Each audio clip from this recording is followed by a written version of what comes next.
$1 billion deal stood on the edge of history until a single act of humiliation exposed the truth. When a black entrepreneur, Marcus Hill, entered a prestigious bank to finalize a $2.3 billion partnership, his dignity was thrown to the ground, along with his ID by a smirking teller. Silence filled the lobby as bystanders looked away, and Marcus refused to bow, forcing the bank to reveal its systemic arrogance. Behind closed doors, board members, managers, and partners debated whether profit outweighed principle, but Marcus's quiet resistance grew louder than their polished excuses. With each confrontation, he chose truth over billions, pride over silence, until his final walkout became a viral moment that shook industries worldwide. As the bank collapsed under boycotts and scandal, the teller was fired, the manager disgraced, and the partners haunted by their cowardice while Marcus turned his defiance into legacy. His silence became a weapon, his dignity a movement, and his story a reminder that some bridges are meant to burn. The marble floors gleamed, polished so bright they almost mocked anyone who dared walk across them. Marcus Hill stepped through the revolving glass doors of Westbridge Bank, his suit sharp, his tie knotted with precision. He had been here before, but never like this. Today wasn't about a withdrawal or a signature. Today was supposed to be history. The $2.3 billion partnership, his company's future, his father's dream. But as Marcus approached the reception desk, history greeted him with silence. Appointment. The receptionist barely looked up. Her fingers clicked against the keyboard as if the screen deserved more respect than the man in front of her. Marcus Hill, 10 a.m. verification. Her eyes flicked toward him, then away. Take a seat. Someone will be with you shortly. The waiting area smelled faintly of disinfectant and old paper.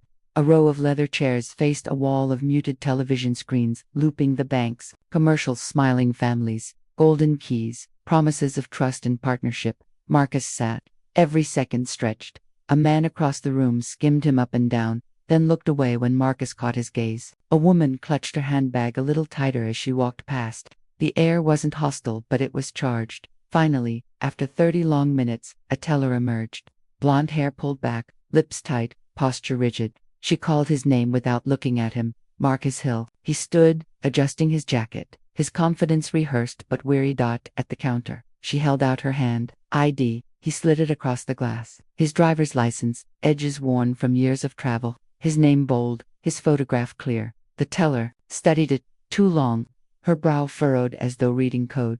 She looked up at him, then down again. You said, Hill. Yes, Marcus Hill. She turned the ID over, tapping it against the counter. One moment, the pause stretched. Customers shifted behind Marcus, impatient. The teller exhaled sharply, then, without warning, let the ID slip from her hand. It hit the floor. Plastic against marble. A sound small yet thunderous. The room stilled. Marcus's throat tightened. He stared at the card on the ground, lying there like a discarded wrapper. His pulse pounded in his ears. You dropped it, the teller said flatly. The words weren't an apology. They were a dismissal. For a heartbeat, Marcus considered saying nothing, picking it up, pretending it didn't matter. But the weight in the silence was unbearable. Excuse me. His voice was even, but each syllable carried steel. She tilted her head, feigning innocence. Your ID. You should pick it up. The man behind Marcus sighed, muttering, unbelievable. But he didn't step forward. No one did. Marcus didn't. Bend down. Not yet. His eyes locked on the teller's. He saw it. There, the smug flicker, the unspoken question. What are you going to do about it? Around them, the waiting room became a courtroom without a judge. Every glance was a verdict. Every silence, a sentence. Is this how Westbridge treats its clients? Marcus asked, his voice low, measured. The teller's smile was thin, brittle. We treat everyone the same. Marcus let the words hang, tasting the lie in them. His dignity wrestled with the humiliation pooling in his chest. He felt his father's voice echo from memory. Son, they'll try to make you bend. Stand tall, even in silence. So Marcus stood still, silent. The ID remained on the floor, and the room waited for the war to begin. The id was still on the floor. Marcus refused to bend. His posture was calm, but his silence carried an edge that made even the humming fluorescent lights feel louder. Behind the counter, the teller tapped her nails against the desk. Each click was deliberate, a reminder of her control. Sir, she said at last, her tone thinly veiled with irritation. If you'd just pick up your ID, we can proceed. Marcus's eyes narrowed. Is this your standard of professionalism? Her lips curled into a half smile. I asked you politely. You're the one making this difficult. Difficult. The word hung heavy. A man in a gray suit, standing in line, muttered under his breath, ridiculous. But like the others, he didn't step closer. Their silence was safer than confrontation. Marcus shifted his weight but didn't move to the floor. His voice was quiet but firm. I came here to verify documents for a $2.3 billion partnership. Instead, I've been left waiting an hour and treated as though I don't belong. And now, this. The teller stiffened, her jaw tight. She didn't answer, but her eyes flicked toward the office behind her. Moments later, a man in a tailored navy suit emerged. Branch manager. His smile was rehearsed, the kind meant to smother fires without touching the flames. Mr. Hill, I'm Robert Lane. Let's step aside for a moment. Marcus didn't move. Not until my ID is respected the way it should have been the first time. Robert's smile faltered. He bent, retrieved the license, and placed it gently on the counter. There. Now, let's speak privately. Marcus picked it up, sliding it into his wallet with slow precision. His dignity demanded every motion be deliberate. The waiting room exhaled. Conversations resumed in hushed tones, but Marcus knew they weren't speaking of deposits or mortgages. They were speaking of him. Inside the glass-walled office, Robert closed the door softly. He gestured toward the polished table. Please, sit. Marcus remained standing. Why was I treated that way? Robert clasped his hands together, sighing, like a parent scolding a child. I'm sure it wasn't intentional. Our staff follow procedures. Sometimes things fall. Misunderstandings happen. Misunderstandings don't come with smirks. Marcus said sharply. Robert hesitated. His tone dropped lower, almost conspiratorial. Look, I understand you feel disrespected, but raising your voice in the lobby only escalates things. If you want this transaction to move forward, let's focus on the paperwork. There it was, the subtle shift. Blame redirected. Marcus leaned forward, his voice steady. I didn't raise my voice. I raised the truth. There's a difference. Robert cleared his throat, then slid a folder across the table.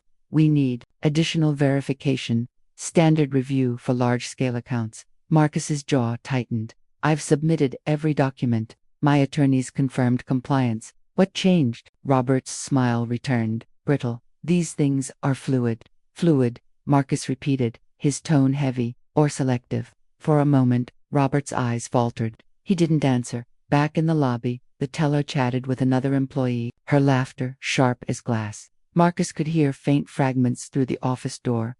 Robert forced a chuckle. Let me assure you, we value all our clients. Marcus's gaze cut through him. Value isn't measured in slogans. It's measured in actions. The silence that followed was suffocating.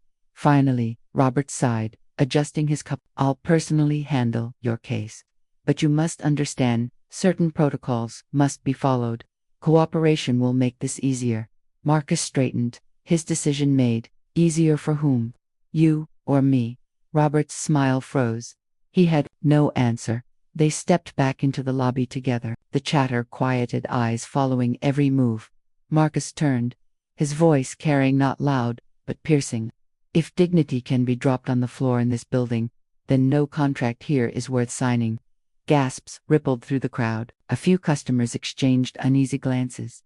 The teller crossed her arms, defiant. Robert's hand twitched, as if he wanted to stop Marcus from speaking, but he didn't dare. Mr. Hill, Robert said carefully, perhaps we should. Marcus raised a hand. His silence spoke more than interruption. He pocketed his wallet, adjusted his cufflinks, and stood tall before every witness. Remember this moment. Remember the silence you chose. Then he walked out. The glass doors shut behind him, leaving the bank steeped in the kind of silence that condemns more loudly than words. The conference room was sterile, white walls, glass table, no warmth in the design. It was the kind of space built to intimidate without appearing hostile. Marcus entered first, shoulders square, eyes sharp. Robert Lane followed, gesturing with an open palm as though inviting a guest, though the motion felt more like corralling. Please. Make yourself comfortable, Robert said, sliding into the chair opposite. Marcus remained standing. I'm comfortable enough. Let's talk about these so-called protocols. Robert sighed. Mr. Hill, I assure you, We're only doing what's required for transactions of this magnitude. 2.3 billion is no small figure. Marcus leaned on the back of a chair, his gaze unflinching. What you dropped in that lobby wasn't just my IDIT, was trust. Trust you don't deserve to question. Before Robert could reply, the door opened. Another figure entered, a senior executive in a charcoal suit, silver hair slicked back, cufflinks gleaming. His presence was heavy, as though the room bent around him. Mr. Hill, he said, extending a hand with calculated charm. Thomas Greer, Regional Director. Marcus took it, his grip steady but cold. Greer sat, folding his hands on the table. We've reviewed your accounts. Impressive growth. Stellar acquisitions. But his pause was deliberate, a cliffhanger of doubt. Marcus arched a brow. But, Greer tilted his head. The velocity of your company's success raises questions. We need to verify the legitimacy of all funds, partnerships, and overseas transfers. Marcus's voice was flat. My records are clean. Audited annually. You've had access to every document. Robert interjected softly. It's just procedure. Marcus shot him a glance. Procedure doesn't smirk when it drops IDs. Greer chuckled, low and dismissive. You're understandably emotional, but surely you see why we must be cautious. This is a global economy. Regulations tighten every day. Marcus's jaw set. Cautious is one thing. Suspicion without cause is another. Greer leaned forward, lowering his voice. You have to admit, Mr. Hill, success at your level, for someone with your background, is unusual. The words cut, cloaked in civility, sharpened by bias. Marcus straightened. Say it plainly.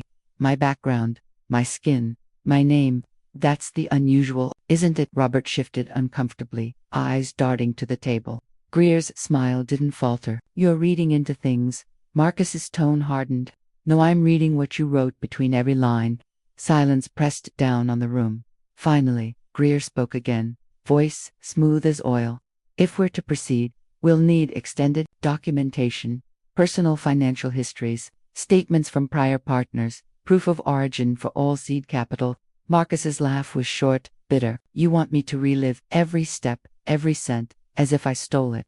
My white counterparts don't face this gauntlet. Robert raised his hands. Mr. Hill, no one is accusing you. You just don't believe me, Marcus snapped, his composure cracking at the edges. That's worse. Greer tapped a pen against the table, deliberate, steady. We believe in thoroughness. If that makes you uncomfortable, perhaps you're not ready for deals of this scale. The insult was veiled, but the blade was sharp. Marcus exhaled, forcing calm back into his voice. I built my company from the ground up, without handouts, without shortcuts. Every barrier placed in front of me, I dismantled, and still you demand more. Greer's eyes glittered. That's what separates the truly resilient from the rest.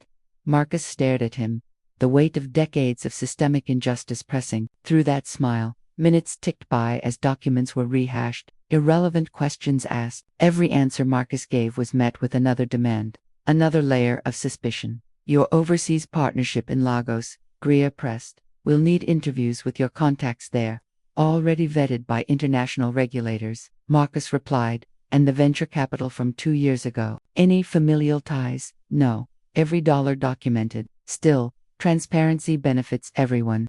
The interrogation wasn't about numbers. It was about erosion chipping away at dignity until compliance looked like survival. Marcus folded his arms. Tell me, Mr. Greer, how many of your white clients have had to answer these questions, down to the marrow? Greer didn't flinch. This isn't about race. Marcus's eyes burned. Everything in that lobby said otherwise. Robert interjected softly. Let's not dwell on Marcus's voice. Cut him off. Dwell. My dignity is not an inconvenience. The room froze again. Greer leaned back, exhaling slowly. Mr. Hill, you're clearly passionate. That passion can be an asset or a liability. Marcus tilted his head. Translation. Comply or lose everything. Neither man answered. Their silence was confirmation. Marcus gathered his briefcase, snapping it shut with precision. Then hear me clearly. I will not grovel for what I've already earned. If this partnership depends on my silence in the face of disrespect, then you can keep your billions. Greer's smile faltered for the first time. Be careful, Mr. Hill. Walking away from us could cost you. Marcus's reply was ice. and staying with you would cost me more. He turned for the door as it clicked shut behind him. Robert muttered under his breath, barely audible, stubborn man. Greer didn't smile this time. He only stared at the door, expression dark. No, dangerous man. The hallway outside the glass room felt colder, though no vent blew air. Marcus walked with steady steps, but inside, a storm gathered. Every look from a passing employee, every hushed voice, it all piled onto him. He stopped near a window overlooking the city, skyscrapers stretched against the sky, monuments of wealth. Somewhere in that steel forest, his company stood a testament to everything he had fought for. And yet, here he was, forced to prove himself all over again. A voice echoed in memory. His father's voice. Son, James Hill had said years ago, sitting across a kitchen table worn thin from years of meals and prayers. They'll doubt you before they know you, not because of your work, because of your skin. The trick isn't to shout louder, it's to stand so tall, they choke on their silence. Marcus had nodded then, too young to carry the weight, too old to ignore it. Now, that memory burned in his chest. Mr. Hill. The voice snapped him back. It was the teller, the same woman who had dropped his ID. She stood a few feet away, lips curled in that same faint smirk. Still here? She asked. Marcus's jaw flexed. Still pretending. This is professionalism. She crossed her arms. We just have to make sure everything is real. The words struck like a slap. Real. As though his entire existence was counterfeit, until she decided otherwise. Marcus stepped closer, his voice low but sharp. You think my success is fake. You think my money isn't clean. You think I walked in here to beg for something that already belongs to me. She didn't flinch. We have procedures. No, Marcus said, his eyes locking onto hers. You have prejudice, dressed in procedure. The silence that followed was jagged, thick. Other employees nearby froze, pretending to busy themselves with papers or screens, but their ears strained toward the confrontation. The teller lifted her chin. If you don't like how we do things, maybe this isn't the right bank for you. Marcus's laugh was hollow, bitter. Finally, the truth. His mind flickered again, another memory this time. A boardroom 2 years earlier. One of his first investors, a pale red-faced man in a tailored suit, had leaned back in his chair smirking. Marcus, I like your ideas, but maybe you'd be more effective if someone else was the face of the company. Someone people might trust more. Marcus had stared at him then, the same way he stared at the teller now, silent, refusing to dignify the insult with a reply. And when that investor pulled out, Marcus had built the company higher without him. Mr. Hill, Robert Lane, appeared, again, eyes darting nervously between Marcus and the teller. Why don't we move back inside? We don't want this scene to. This is the scene, Marcus interrupted, voice calm but weighted. This is what your bank looks like when the mask slips. Robert flushed, glancing at the other employees who were pretending not to listen. Please, lower your voice. Marcus leaned slightly forward, his words cutting through the hushed air. Lowering my voice won't raise your standards. The teller scoffed. You're overreacting. Marcus's eyes didn't leave hers. My father once stood in a line at a bank much like this. He told me the clerk looked right through him, as if he were invisible. Do you know what he did? She said nothing, her smirk flickering. He stood there anyway, because silence is its own weapon, because every second he refused to disappear was defiance. Marcus's voice thickened, grief threading through it. He's gone now, but I carry that silence in me. And you tried to make me invisible again. The room was still. Robert shifted uncomfortably, the weight of Marcus's words, settling like dust. From the corner, another banker whispered, almost too softly, he's right. The teller spun toward him. Excuse me. The man looked down quickly, retreating into silence. Fear, heavy and suffocating, swallowed his courage. Marcus saw how silence wasn't just survival, it was complicity. He turned back to Robert. You brought me here to discuss billions, and yet you let your staff treat me like pocket change. Tell me, Robert, what's the real currency in this bank? Money, or the power to decide who is worthy of it? Robert's lips parted, but no words came. Greer's voice suddenly cut through, sharp as a knife, as he stepped from another office down the hall. Enough. He walked toward them, slow and deliberate. Mr. Hill, this isn't productive. If you wish to proceed with your partnership, you'll follow protocol. Otherwise, you're free to leave. Marcus straightened, his chest rising with a steady breath. Free to leave, he repeated. After humiliating me, questioning me, doubting me, And yet you call me emotional. You call me difficult. You call me everything except what I am, a man who's been patient too long. Greer's jaw tightened. If you walk now, Mr. Hill, you lose everything. Marcus's gaze was steady, unflinching. No, if I stay, you lose me. The hallway froze. The breaking point had come not with a shout, but with the quiet certainty of a man who refused to bend. The boardroom had been reset, fresh water glasses, untouched notepads, a projector humming faintly. Yet the air was heavy, still bruised from what had happened in the lobby and the hallway. Marcus sat at the table, back straight, hands folded. Across from him, Robert Lane shuffled papers nervously, his smile an awkward mask. The door opened, and two men entered: Jonathan Price and David Keller, executives from Argonne Capital, the firm poised to finalize the $2.3 billion partnership. Their suits were immaculate, their handshakes firm but cold. "Marcus," Jonathan said, sliding into a chair. "Quite a morning, I hear." David chuckled lightly, as if to diffuse the tension. "We walked in on a bit of drama." Marcus's eyes flicked between them. "Drama? That's what you call being humiliated in a bank lobby?" The room stiffened. Robert cleared his throat. "Gentlemen, let's stay focused on Marcus." Cut him off. "No, let's call it what it was." Jonathan leaned back, arms crossed. "Look, Marcus, we understand you're upset, but from our perspective, this isn't the kind of energy we want attached to a partnership of this magnitude." Marcus blinked. "Energy." David raised his palms. "You know what he means. Investors want stability, confidence, not conflict." Marcus's laugh was sharp, humorless. "Conflict. A teller drops my ID on the floor and mocks me, and your takeaway is that I created conflict." Robert tried to intervene again. "Perhaps we can." Marcus's voice cut sharper. "Silence is exactly what allowed this. So no, we won't move on until it's addressed." Jonathan exhaled through his nose, as though dealing with a child. "Marcus, we value your company's performance, but image matters, optics matter. The board will ask questions if they see you reacting like this." Marcus leaned forward, his eyes burning into Jonathan's. "So the optics of racism don't matter, just the optics of me refusing to swallow it." The words landed heavy, but the executives didn't flinch. David spoke gently, his voice coated in condescension. "You have to understand, Marcus, when deals of this size are on the line, everyone expects professionalism." Marcus's jaw tightened. "And you define professionalism as silence in the face of humiliation." Neither man denied it. He thought of nights building his company from a garage, of boardrooms where his ideas were stolen, until he learned to patent everything before speaking. He thought of his father's calloused hands holding his shoulder, telling him not to bow. Now, betrayal was sitting across from him, disguised in tailored suits. "You courted me," Marcus said slowly, each word precise. "You told me my company was the future. You wanted my innovation, my reach, my numbers.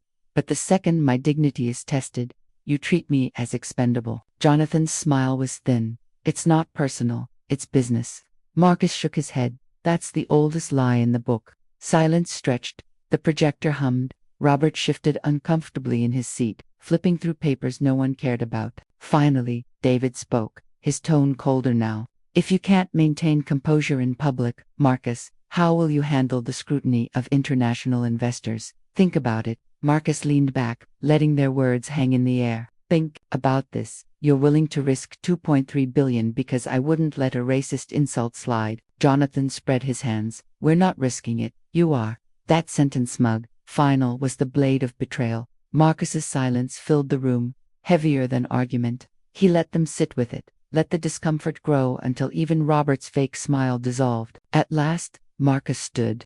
His chair scraped softly against the marble floor. He adjusted his tie with steady hands, as though preparing for a photograph. "You came here thinking you could buy my company," he said. "What you fail to understand is that you can't buy me." Jonathan's expression soured. "Marcus, don't throw this away." Marcus's eyes locked on his. "I'm not throwing anything away. I'm protecting something you'll never understand: self-respect." The words fell like stone. Robert scrambled to salvage the moment. "Gentlemen, perhaps if we..." But Marcus had already gathered his briefcase. David leaned forward, his voice almost a whisper. "Do you realize what you're doing? Deals like this don't come twice." Marcus paused at the door, turning just enough for his words to carry. "Neither does dignity. Once you give it away, it's gone forever. He opened the door and stepped out, leaving billions behind like loose change. The room remained frozen. Jonathan exhaled sharply, muttering, "Unbelievable." Robert rubbed his forehead. "You don't understand. He's serious." David's face tightened, unease flickering in his eyes. "If this goes public," Jonathan waved him off. "No one will care. He'll come back. They always come back." But deep inside, they knew the silence Marcus left behind wasn't weakness. It was finality. The elevator ride down was slow, each floor number glowing like a countdown. Marcus's reflection stared back at him in the mirrored wall's jaw-tight eyes, unblinking. He should have felt broken. Instead, something inside him hardened. When the doors slid open, the lobby was still buzzing with muted whispers. Employees glanced up, some quickly looking away, others curious enough to watch. His potential partners hadn't left yet. Jonathan and David lingered near the reception, speaking in low tones to Robert. The teller, the one who had tossed his eye, stood at her counter again, pretending to work but smirking just enough for Marcus to see. He walked past her, slow and deliberate. She shifted in her chair, her confidence faltering under his silence. "Mr. Hill," Robert called out, stepping forward, palms out, like a peacekeeper. "Please, reconsider, if we can just." Marcus stopped. His voice carried across the lobby, low but resonant. "Reconsider what?" Silence, submission. The words cracked the air. Conversations stalled. Phones stopped mid-scroll. Jonathan frowned. "Marcus, let's not make a spectacle." Marcus turned toward him, eyes burning. "A spectacle? What happened here is the spectacle. A billion-dollar deal unraveled not because of numbers, but because of silence. Your silence." David raised his hands, trying for calm. "Look, no one wants this to spiral. Let's sit, talk it through." Marcus stepped closer, voice tightening. "Talk it through. You watched me, humiliated. You watched my ID, tossed like trash. And when I demanded respect, you questioned me. Tell me, what would you have done if it were you?" Neither man answered. Their lips pressed thin, their silence louder than words. Marcus's gaze swept the room. Customers, staff, all frozen in awkward stillness. The bystanders to racism, the audience to injustice. "You all saw it," he said, his tone cutting through the quiet. "You saw what happened, and you chose silence. Do you know what silence does? It makes injustice comfortable. It gives cruelty permission. Every second you look away, you tell the world, this is acceptable." The teller shifted uneasily now, her smirk gone. Robert's voice wavered. "Mr. Hill, please, this isn't the place." Marcus's reply was fire wrapped in ice. "This is exactly the place. Because injustice never waits for a convenient time." Jonathan's composure cracked. "Marcus, you're letting emotions dictate your decisions. Business requires logic." Marcus stared him down. Logic says a $2.3 billion deal was solid until racism touched the room. Logic says dignity is not negotiable. Logic says you don't chain a man, then blame him for not running fast enough. The room held its breath. David tried again, his voice softer, persuasive. "We respect you, truly, but this isn't how deals survive. You can't fight every battle." Marcus's eyes darkened. "I don't fight every battle, just the ones that matter. And this one," he paused, the silence sharp as glass, "matters." He turned slightly, addressing not just the men before him, but everyone in earshot. "You wanted my ideas, not my presence. My profits, not my face. You wanted to use me as a symbol, so long as I stayed silent. But I am not a symbol you can polish and display. I am the man who built what you covet. And if silence is the price, then the deal is already dead." A ripple moved through the lobby, customers exchanging glances, employees shifting uncomfortably. A woman near the door muttered, "He's right." But like before, no one stepped forward. Jonathan's patience broke. "Enough," he snapped. "This attitude, this chip on your shoulder, it'll ruin you." Marcus's voice was calm, steady as stone. "What ruins a man isn't the weight on his shoulders. It's the silence of those who refuse to lift it." The words hung in the air, heavy, undeniable. The teller finally spoke, her voice shaky now. I didn't mean." Marcus cut her off with a glance. "You meant every second of it. And one day, you'll understand the cost of your small cruelty." She looked down, her hands trembling, as she shuffled papers that didn't need shuffling. Robert whispered urgently, "Marcus, think this through. Don't burn bridges." Marcus turned to him, voice sharp but quiet. Bridges built on humiliation are meant to burn. With that, he adjusted his cufflinks, his silence reclaiming the room.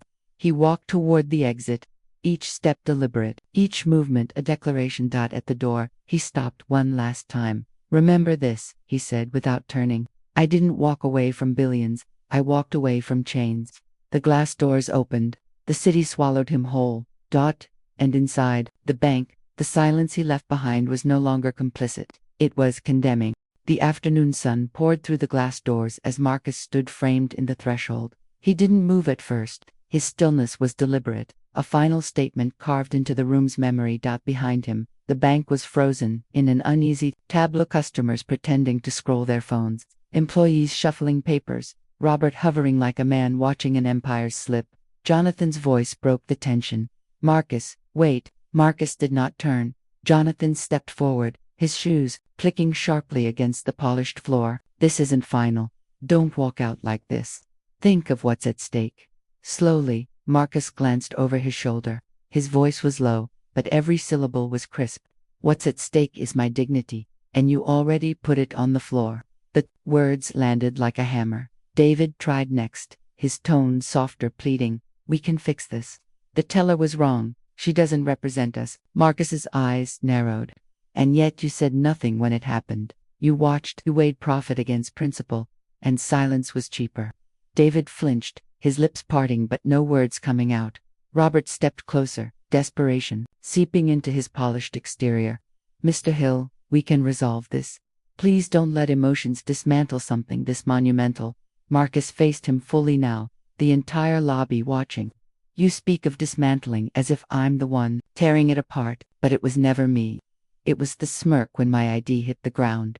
It was your silence when I demanded respect. It was this very moment, where money still matters more to you than humanity." The silence that followed was suffocating. The teller finally stood, her voice trembling. I didn't think it would." Marcus's gaze stopped her cold. "You didn't think at all. You assumed my silence would match yours." Her eyes dropped to the floor. The smirk was gone, replaced with shame she couldn't hide. Jonathan exhaled sharply, frustration spilling out. "Marcus, if you walk away now, you'll regret it. This deal will vanish. Competitors will take your place. You'll be left with nothing but pride." Marcus's reply was sharp, precise. "Pride isn't nothing. Pride is the only thing they can't steal when they've taken everything else." Jonathan's mouth opened, then shut again. For the first time, Robert's voice cracked. "Please, think of your legacy." Marcus's expression softened not with surrender, but with clarity. "Legacy is not measured in billions signed on paper. Legacy is measured in the moments you refused to kneel." He adjusted his jacket, his silence now heavier than any speech. The lobby was still. Customers stared, some ashamed, others inspired, all marked by what they had witnessed. A woman whispered to her son, "Remember this." And then Marcus moved, step by step. He crossed the marble floor, every echo a drumbeat of resistance. No one stopped him. No one dared. The doors opened with a hiss. Outside, the city roared with life horns, footsteps, voices. The world kept spinning, unaware that inside those glass walls, billions had just collapsed under the weight of silence. Marcus paused at the edge of the steps, the sun igniting his face. He didn't look back. Sometimes the loudest statement is leaving. Inside, the spell broke. Jonathan cursed under his breath. David ran a hand over his face, pale. Robert sagged against the counter, sweat beating at his temples. The teller sank into her chair, silent now in ways she hadn't been before. The deal was dead, but so was their silence. In the city beyond the glass, Marcus vanished into the crowd. He wasn't broken. He wasn't small. He was a man who had walked away from billions and left behind something far more valuable: truth, undeniable and unforgiving. And for everyone inside that bank, the silence he left behind would never be comfortable again. The headlines broke within hours. $2.3 billion deal collapses after racial incident at Midtown Bank. CEO walks out following public humiliation. Silent exit sparks national outrage. Marcus had said nothing to the press. He didn't need to. Witnesses had filmed everything: his ID hitting the floor, his refusal to bend, his words slicing through silence like knives. By evening, the The video had gone viral. Inside the bank's sleek boardroom, chaos erupted. Robert stood at the head of the table, face pale, collar damp with sweat. "We need a response," he said, voice cracking. "We can't just let this spiral." Executives murmured among themselves, their polished composure unraveling. One woman slapped her phone on the table. "It's already spiraled. Look at this, hashtags trending, boycotts forming. People are closing accounts in real time." Another added, "Civil rights groups are calling for an investigation. They're demanding we release the teller." And Marcus Hill, "He hasn't said a word. He doesn't need to. Silence is killing us." Robert pinched the bridge of his nose. It was a misunderstanding. The room erupted. Misunderstanding. One man snapped, "Do you have any idea how this looks? We didn't just insult a black man, we insulted a black man who controls billions. Our biggest deal of the decade is gone." Robert's voice dropped, desperate. "We can issue a statement, apologize, frame it as an isolated incident." The woman shook her head. "It wasn't isolated, it was systemic. And now the whole world sees it." Meanwhile, in a smaller office across the hall, the teller sat stiff in a chair, her smirk long gone. An HR manager leaned forward, voice sharp. "You're suspended, effective immediately, pending investigation." The teller swallowed hard. "I didn't think that's the problem," the manager cut in coldly. "You didn't think, and now the bank may never recover." Her hands trembled. "I didn't mean." The manager's eyes narrowed. "Intentions don't matter, impact does. You didn't just drop an ID, you dropped this institution into freefall." The teller broke into tears, but the sound carried no sympathy. Back in the boardroom, Jonathan and David sat grim, their partnership with Marcus reduced to ashes. Jonathan's voice was bitter. "We should have handled it differently. We should have, David. Cut him off. We should have stood with him. That's the truth. And now, every potential partner is second-guessing us. Investors are pulling back. Our credibility is shot." Jonathan's fists clenched. "All because of one moment." David looked him in the eye. "No, all because of our silence." The words lingered, like poison. News channels replayed the footage on loop. Commentators dissected Marcus's words. Social media turned his exit into a symbol of resistance. Bridges built on humiliation are meant to burn. "I didn't walk away from billions. I walked away from chains." Graffiti artists painted his lines on city walls. Activists quoted him at rallies. His silence became a rallying cry. For Marcus, there was no press conference, no rebuttal. He worked quietly, meeting with new partners who respected not just his mind, but his dignity. Behind closed doors, deals were signed with firms that had stood for him publicly, institutions who wanted to be aligned with his defiance rather than Robert's silence. Every signature was a quiet victory, a poetic reversal. The billions the bank thought they owned now flowed elsewhere. The bank, meanwhile, began to crumble. Share prices dipped, investors withdrew, customers lined up to close accounts, their voices sharp with phrases like, "I won't support racism," and "If it happened to him, it could happen to me." The board released a polished statement of regret, but it was drowned beneath the roar of public outrage. Words meant nothing against the viral silence. Marcus had left behind. Robert was called into an emergency meeting weeks later. The board chairman didn't mince words. "You've cost this institution more than money. You've cost us our name." Robert's voice shook. "I tried to contain it." The chairman's glare cut him off. "You failed. Effective immediately. You're relieved of your position." Robert sagged in his chair. The weight of downfall settled heavy on his shoulders. The teller's firing made smaller headlines, but the damage to her reputation was permanent. Every Google search tied her name to Marcus's silent exit. Job interviews turned cold. Friends stopped answering. Her small cruelty had bloomed into a lifetime shadow. But Marcus, he didn't gloat, he didn't celebrate their collapse. He simply moved forward, his silence sharper than any speech. In every boardroom he entered after that, respect wasn't a courtesy, it was a condition. His resistance had cost him one deal, but won him something priceless, unshakable dignity. And for the bank, for Robert, for the teller, for Jonathan and David, downfall didn't come with fire or fury. It came in silence, the same silence they had chosen when it mattered most. The silence Marcus left behind became the silence that destroyed them.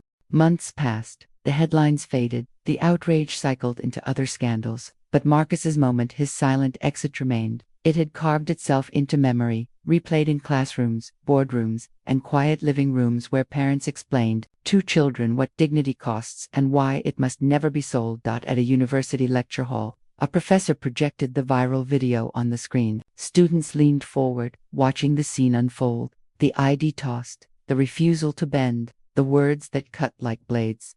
The professor turned, voice steady. This is not just about money. This is about presence. This is about choosing silence as a weapon when words would have been wasted. What Marcus Hill did that day was not the end of a deal, it was the beginning of a legacy. Pens scribbled furiously. Screenshots lit the room. The video, already immortalized, found new life in young eyes. In a small neighborhood cafe, an elderly man set his coffee cup down and gestured at the TV mounted in the corner. Marcus's words scrolled across the screen in bold white letters. Bridge built on humiliation are meant to burn. The man whispered to his grandson, "Remember that. One day, it'll matter to you too." The boy nodded, not fully understanding, but storing the words like seeds for the future. Across the city, Jonathan and David sat in their office. The walls, once filled with ambition, now heavy with quiet regret. Jonathan spoke first, his voice hollow. "Do you think he ever looks back?" David shook his head slowly. "He doesn't need to." He walked forward, and the world followed. Their empire had survived, but smaller, weaker. Deals were harder to secure, trust harder to win. Marcus's silence haunted every negotiation. Partners asked, sometimes directly, "Were you the ones who stayed silent?" Their answer was always silence too. Robert's downfall was sharper. Blacklisted in the industry, his name synonymous with failure. He sat in a quiet suburban home, watching the same viral clip on his cracked tablet. Marcus walking out, the doors closing, the silence swallowing everything. Robert muttered to himself, voice trembling, "It could have been avoided. It could have been nothing." But it was never nothing. It was everything. The teller worked nights at a discount store now, avoiding eye contact when customers recognized her face. Once, a teenager at the counter pulled out his phone and whispered, "Aren't you?" She turned away, throat burning, shame pressing down harder with each passing day. Her smirk had cost her more than she could count. And Marcus. He built new partnerships, not rushed, but deliberate. Each contract signed was with firms that had stood with him, companies whose silence had not been complicit but courageous. He rarely spoke of the incident. He didn't need to. His silence that day had said enough for a lifetime. At home, his daughter asked him one night, "Daddy, why do people call you brave?" Marcus smiled softly, tucking the blanket around her. "Because sometimes, being brave means walking away when everyone expects you to stay." Her eyes shone with curiosity. "Even if it costs a lot, especially then," he said. She nodded, her small hand gripping his. In her eyes, he saw the reason every bridge burned had been worth it. Years later, the story still lived. Documentaries were filmed, books written, speeches delivered. Marcus's refusal to bend became a case study in leadership, dignity, and the price of silence. In one interview, a journalist asked him, "Do you regret walking away from $2.3 billion? Marcus's answer was the same as it had always been: a pause, a small smile, and silence. The interviewer pressed, "Nothing to say." Finally, Marcus spoke, calm, steady. "Silence spoke for me once. It can do so again." Legacy is not built on wealth alone. It is built on the moments you refuse to kneel, the bridges you choose to burn, and the silence you leave behind to echo louder than words. Marcus Hill's legacy was not the billions he lost, it was the truth he refused to sell.